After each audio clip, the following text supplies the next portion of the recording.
शांति मंगला काली भद्रकाली कपालिनी दुर्गा क्षमा शिवा धात्री स्वाहा स्वधा नमस्तुते।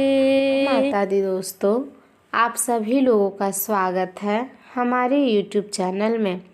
आज हम बात करने वाले हैं यफ नेम वाले जातक का साल 2022 से लेकर 2027 तक कैसा रहने वाला है।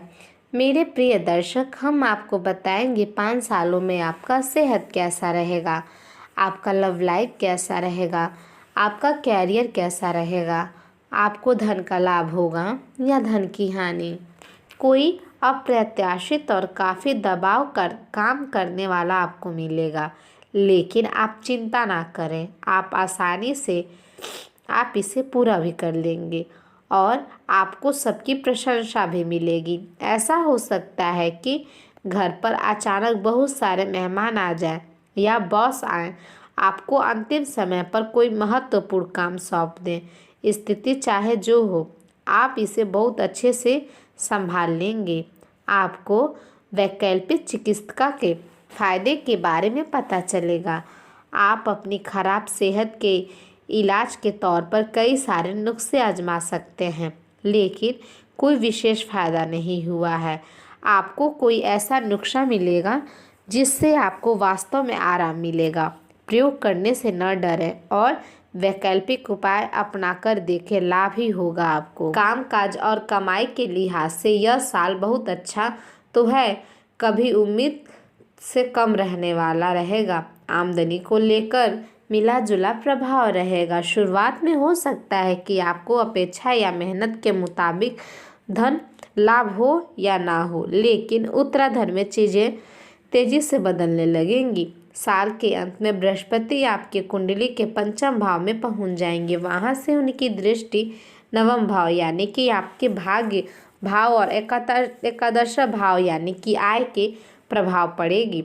साथ ही लग्न पर भी बृहस्पति की दृष्टि होगी, यानी कि शरीर तक साथ देगा, जोश से भरे रहेंगे और भाग्य भी आपको साथ मिलेगा। तो आमदनी की आशा के अनुरूप तरीके देखने को मिलेगी आपको। आपका मन काफ़ी प्रसन्न रहेगा। संभव है कि आय के किसी अतिरिक्त स्रोत का रास्ता तैयार होने लगे जो पिछली कमी को पूरा कर दे। परिवार के लोगों का भरपूर सहयोग मिलेगा।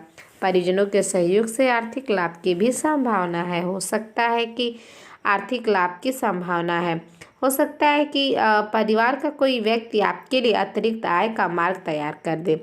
बुध भी राशि परिवर्तन करके आपके दूसरे भाव में पहुंच जाएंगे। इससे विदेशों से धन आगमन की संभावना बनेगी। हो सकता है कि आपके संपर्कों से कुछ आमदनी का जरिया बने या फिर विदेश से किसी कंपनी या बिजनेस के साथ कोई संपर्क आपका स्थापित हो सकता है, जिससे कुछ आर्थिक लाभ की भी संभावना बनेगी। दोस्तों, आगे बढ़ने से पहले हमें आपसे विनम्र निवेदन है, अगर ये वीडियो आप लोग को सही लगे, आपके जीवन से मिले, तो प्लीज़ आप हमारे वीडियो को लाइक कर दें और जिन लोगों ने हमें सब्सक्राइब नहीं किया है वो लोग हमें सब्सक्राइब करके बेल आइकन का बटन दबा दें। मेरे प्रिय दोस्तों, आपका एक लाइक और सब्सक्राइब हमें अगला वीडियो बनाने के लिए बहुत सा उत्साह प्रदान करता है। हमें उम्मीद है कि आप लोग हमें सपोर्ट करते चलेंगे। तो चलिए हम बात कर लेते हैं कि आपका लव लाइफ और पारिवारिक संबंध कैसा रहेगा।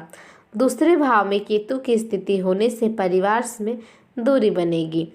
अब ये दूरी आपकी यात्रा के कारण भी हो सकती है या फिर व्यस्तता के कारण भी हो सकती है और परिवार में आपकी कमी सिर्फ आपसे ही पूरी होती है, इसलिए परिजनों के मन में थोड़ा रंज होना स्वाभाविक ही है।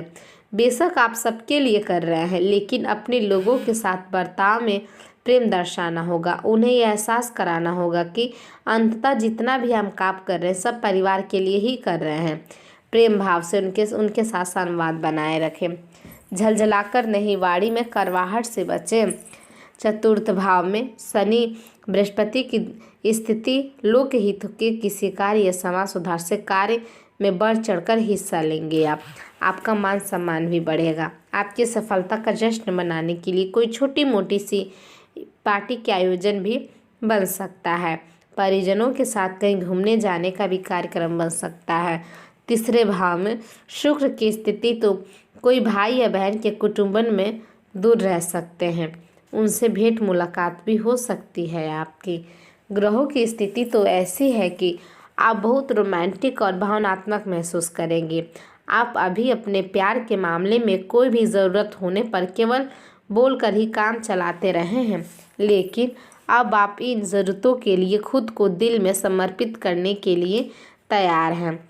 कुछ करने की आपकी यह दिल्ली पुकार आपको बहुत ही महत्वपूर्ण समय पर समझ में आई है, और अगर आप अपने प्रेम संबंध को आगे बढ़ाना चाहते हैं तो आपको बिना देर किए गंभीर हो जाना चाहिए।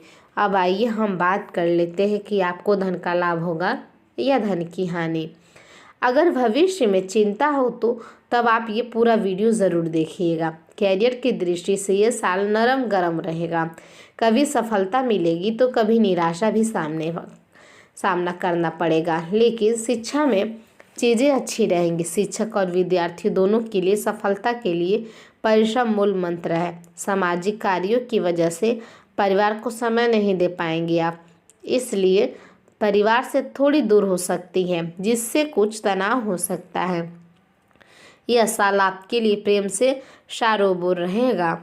अपने प्रियतम के साथ आनंदमय समय व्यतीत होगा। दाम्पत्य जीवन में थोड़ा तनाव रहेगा। आय की स्थिति कभी ज़्यादा रहेगी तो कभी कम रहेगी। सेहत को लेकर थोड़ी सावधानी बरतने की भी ज़रूरत है। मानसिक तनाव हो सकता है आपको। कुछ समय से अपनी विलंब परियोजनाओं के लिए धन संचित कर रहे थे और अब अपनी योजनाओं के क्रियान्वयन का भी ये सही समय है। जब आपको कुछ वस्तु खरीदने जाएंगे तो हो सकता है कि आप कुछ बहुत बड़ी व्यवस्थित चीज़ें देखकर सुव्यवस्थित चीज़ें खरीदने के लिए सोचेंगे, लेकिन आपको अपने बजट के भीतर रहकर ही खरीदना होगा। लेकिन अनावश्यक चीज़ों पर खर्च ना करें।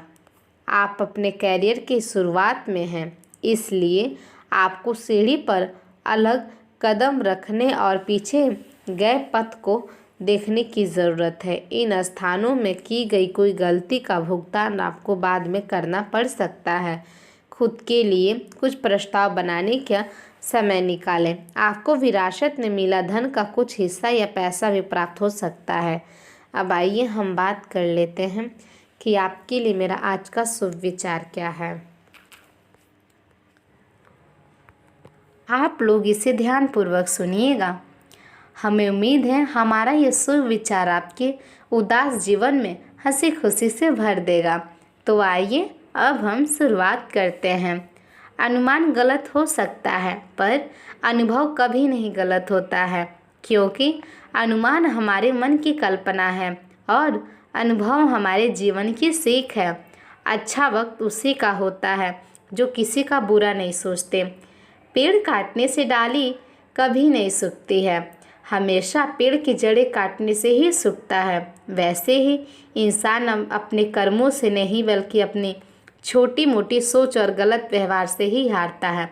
किसी ने क्या खूब कहा है, खुशियाँ आए तो ज़िंदगी में चख लेना मिठाई समझकर, गम आए तो वो भी रख लेना दवाई समझकर। ताकत ज़रूरत की तभी होती है जब कुछ करना हो, वरना दुनिया में तो सब कुछ पाने के लिए प्रेम ही काफ़ी है। चेहरा देखकर इंसान पहचाने की कला थी मुझ में। तकलीफ़ तो तब हुई जब इंसानों के पास बहुत सारे चेहरे थे। हमें उम्मीद है हमारे यह शुभ विचार आपको काफ़ी पसंद आया होगा।